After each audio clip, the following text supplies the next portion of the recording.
Ilkeston travelled to Barwell FC on Saturday for an FA Cup second qualifying round. Paul Holland made two changes to his team, with Luke Foster and Anton Brown back in the starting 11, while David Jones and Danny Gordon dropped back onto the bench.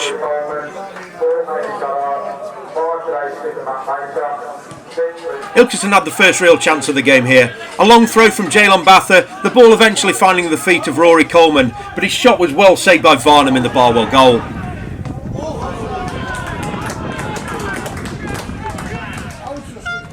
Luke Shorthouse then had a great chance to put Barwell ahead.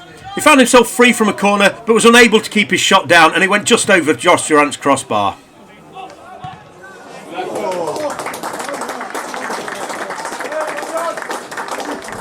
Barwell then had another great opportunity to take the lead.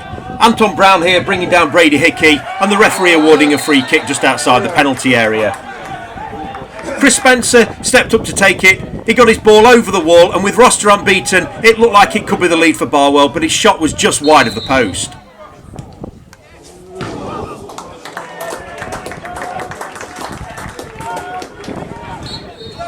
Rory Coleman then had another good chance for Ilkeston. A long throw here from Jack Kenworthy. The ball finding its way to Mark Shelton. He fed Rory Coleman, but his shot was just dragged wide of the post.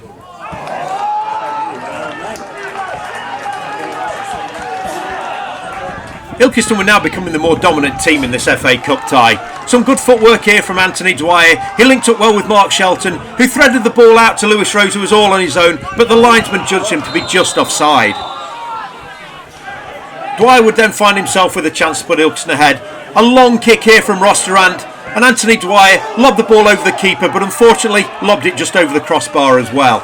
Lewis Rose would then find himself in space on the right hand side. Mark Shelton here providing the pass again, and Lewis found himself bearing down on goal, but a last second challenge from Neil Rowe ended any real danger. Mark Shelton then thought he'd given Ilkeston a well deserved lead. It was fouled here out on the left hand side, and the referee gave a free kick. Rory Coleman stepped up to take it, and as he fired the ball in, Mark Shelton's head met the ball and into the back of the net, but the linesman had judged that it strayed into an offside position.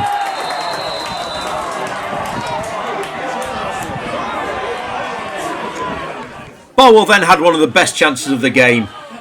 As the ball fell to the feet of Brady Hickey just inside the penalty area, he was in space, but his shot was easily smothered by Ross Durant. Ross Durant spilled it, but then he managed to gather it again from the feet of Brady Hickey. And minutes later, Barwell would rue that missed chance. Lewis Rose found himself with the ball at his feet on the edge of the penalty area. He thought about a shot, thought better of it, and passed the ball out to Mark Shelton, who thundered a shot into the top left-hand corner and gave Ilkeston a well-deserved 1-0 lead.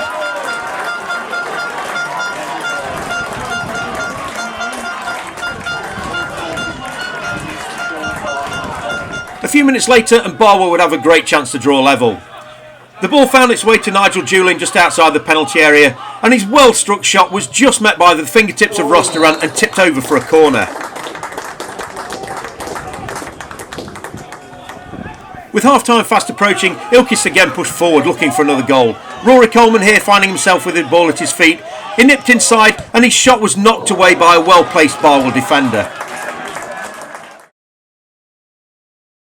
Ilkeston started the second half as they ended the first, on the attack. Some good footwork here by Anthony Dwyer as he twisted and turned. He found himself space, but his shot was just over the crossbar. Barwell substitute Owen Story then found himself running at the Ilkeston defence. He fired in a cross, but it was easily dealt with by Jack Kenworthy and Lewis Rose. The ball would eventually fall to the feet of Brady Hickey, but his shot was easily dealt with by Ross Durant. Former Ilkeston FC defender Jordan Wheatley, who is on loan at Barwell, then had a good chance to put Barwell back on level terms.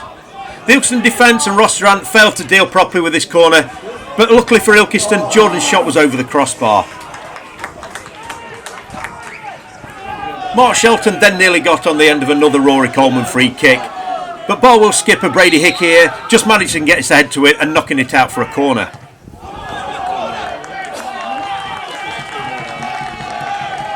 Anthony Dwyer then had a chance to put Ilkeston further ahead.